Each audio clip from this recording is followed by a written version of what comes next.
More is more and more is better, and by the end of this video I'll have converted you to maximalism. Hello everyone, and welcome back to my channel. It's too hot. A few weeks ago I made a video on Wabi Sabi, which basically embraced minimalism. Now, I'm not a huge fan of minimalism. I've said it many times before, but I gave it a go and it was an experience. I tried something new. However, in today's video I'm going to be doing some DIY maximalist decor. And you might be thinking to yourself, what is maximalism? No, spat everywhere. Such a mess.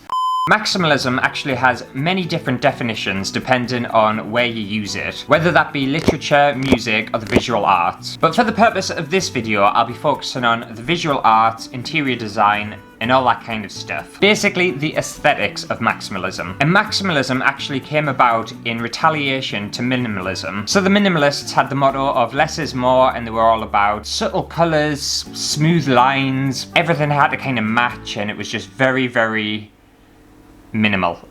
Whereas maximalism is just the complete opposite. There's basically no rules. More is better, make colours clash, patterns clash, textures clash, throw everything on top of it, including the kitchen sink and the house, and then just put more stuff on. So I'm going to be creating 3 different maximalist home decor pieces in the hopes to convert some of you to maximalism. So what I wanted to start with was a maximalist vase. Now, I bought this vase a long time ago at TK Maxx, and as you can see, it would probably fit quite well into minimalism. It's white, there's not a lot to it, it's very simple, and I've hated it ever since I've bought it. And I was thinking, what could I do to this vase to make it a bit different, a bit more fun, a bit funky? So I got out my box of colourful feathers and I just decided to glue and glue and glue them to the vase.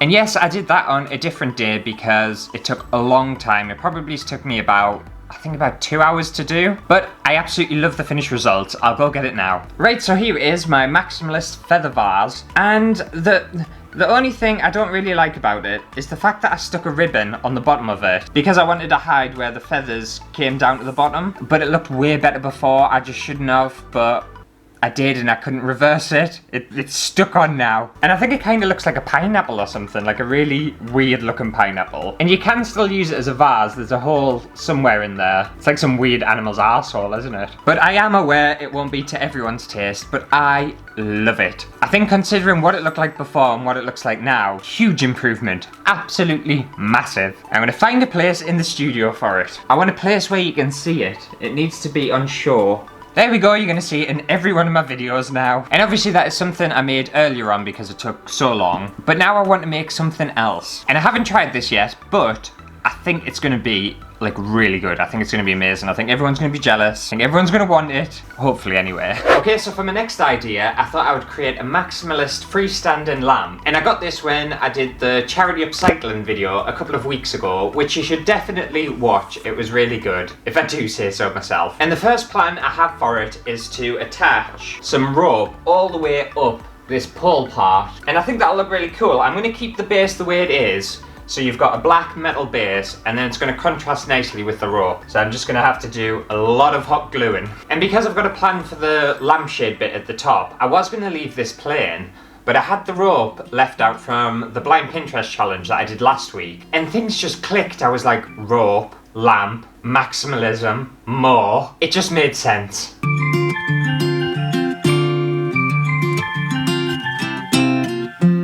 And you'll find that there's a reoccurring theme with this entire video, and that's repetition. Fortunately, I've had a lot of practice at it, and I don't mind it too much. Until the next one that we do, that was awful. But this isn't too bad so far.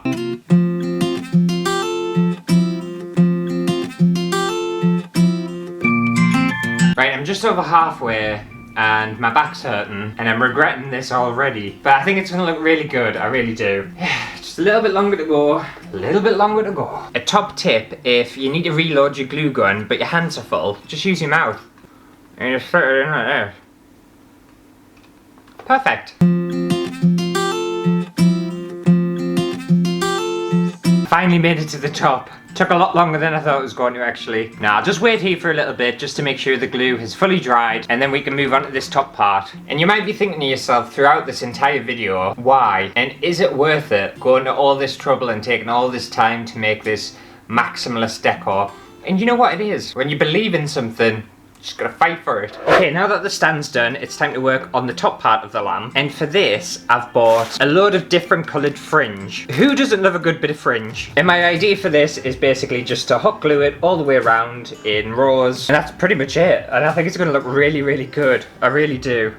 I hope so anyway. I spent a fortune on this. Oh yeah. This'll look good. It'll definitely look good. I can make a headband out of this as well if I wanted to. Maybe it's not.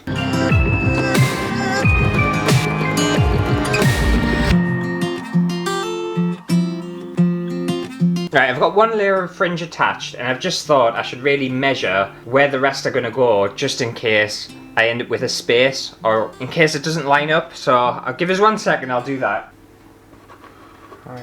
1, 2, 3, 7. Right, measurement's done. I don't know how accurate I was, but I'll soon find out. I'll just get back to sticking.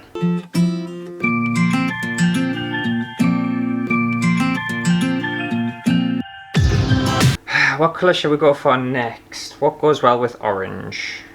Doesn't really matter, does it? We'll go for the silver.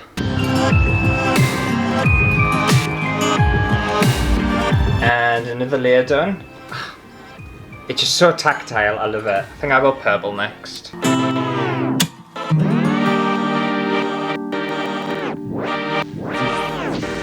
Right, that's the purple done. Now which colour shall I go for? I think I'll go for green. Green and purple look really nice together.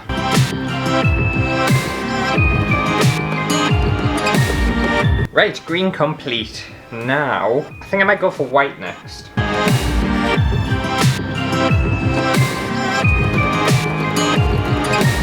Right, I have to admit that this white fringe is definitely on the thinner side to the others, but never mind. Right, next up I think I'll use this gold. I think this will be quite nice.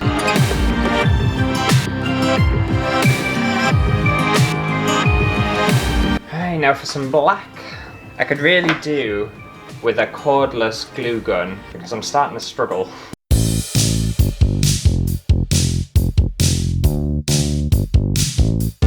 Alright, black complete. I'm just hoping that this lampshade can hold the weight because it's getting quite heavy. Right, I'm going to take a break and have my lunch and then I'll come back to it because my arms are absolutely killing. I'm so weak. So we'll resume in just a second. Okay, so I'm back from lunch and I've had to turn the backlights off so my glue gun will actually reach to the top of the lampshade. But I think we'll go for red next.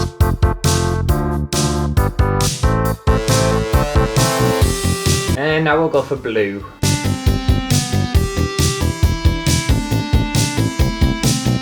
And second from last, we'll go for yellow.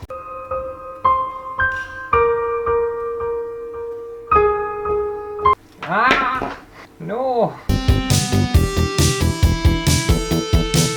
My whole body's hurting now. It's gonna be worth it though. It's definitely gonna be worth it. It's gonna look so good. And to finish it off, we'll go for a nice bright pink.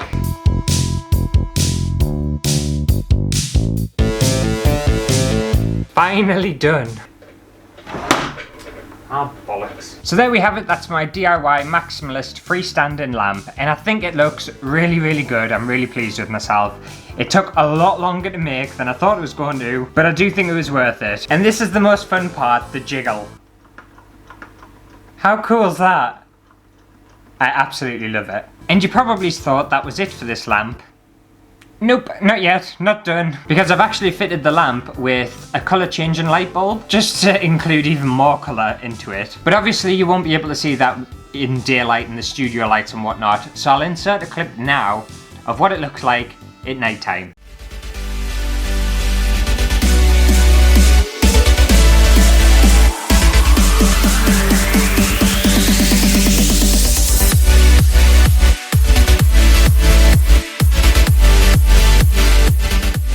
I hope it looked fantastic. I bet it did. It will have done. It'll look great. Right now, I need to find a place in the studio for this. Oh, I have no idea where to put it. Right, I think it looks great there. I'm starting to get like a little living room set up here. Just need a nice sofa or an armchair or something and it would be exquisite. Right, let's move on to the final DIY maximalist decor piece. And this is something I made about a week ago, so thank God I don't have to do anything else. Okay, so for this final one, I decided to again transform one of those minimalist vases that I bought at TK Maxx. I bought two for some reason. Maybe I was on medication, I don't know what I was thinking. And all I did for this was use some acrylic paint and a dotting tool and go around the entire thing in lots of very, very small dots of acrylic paint.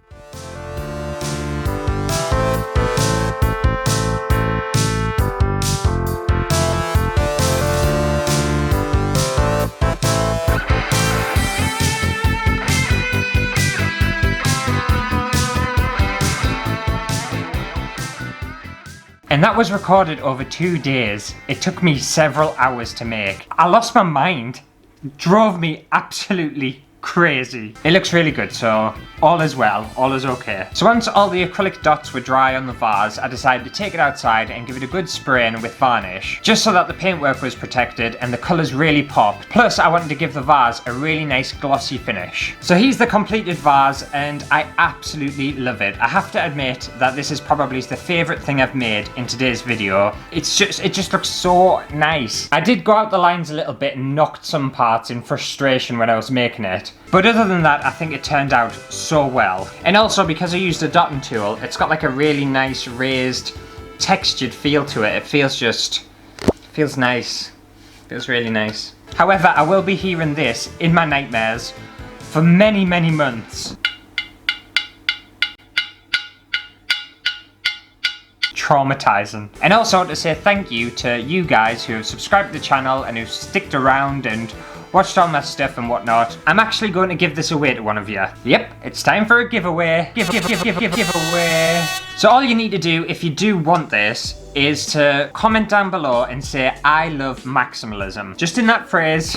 I will make you say it. And you have a week to leave that comment. You can also say how much you enjoyed the video and how much you think everything I made today is fantastic. However, blowing smoke up my ass won't work because I am going to pick someone at complete random. And if no one does end up entering and no one ends up wanting it, I'll happily keep it myself. I really don't mind. So yeah, if you do want to win this vase, just make sure to put a comment down below saying I love maximalism. And I'll give you a week to leave them comments and keep an eye on them because after the week's up, I will be replying to one of them at random, of course, and I'll be asking you for more details and chase everything up so I can send it to you. And there'll be full T's and C's down in the description box below, so check that out as well if you want to. Well, actually, you should anyway. And actually, I'll go one step further and I'll sign the bottom too. You might think that's quite pretentious, but I do sign all my artwork, so I'll sign the bottom of this vase too. There you go, you've got a signed vase to win. Might be a bit of a strange giveaway. I think people are so used to other YouTubers. I think you guys will enjoy this. But that does it for today's video. I hope you have enjoyed it. If you did, make sure to give the video a thumbs up. And hopefully I have convinced you that maximalism is the way forward. More is more and more is better. Anyway, good luck with the competition if you are going to enter. And I'll see you next week for a brand new video. Bye!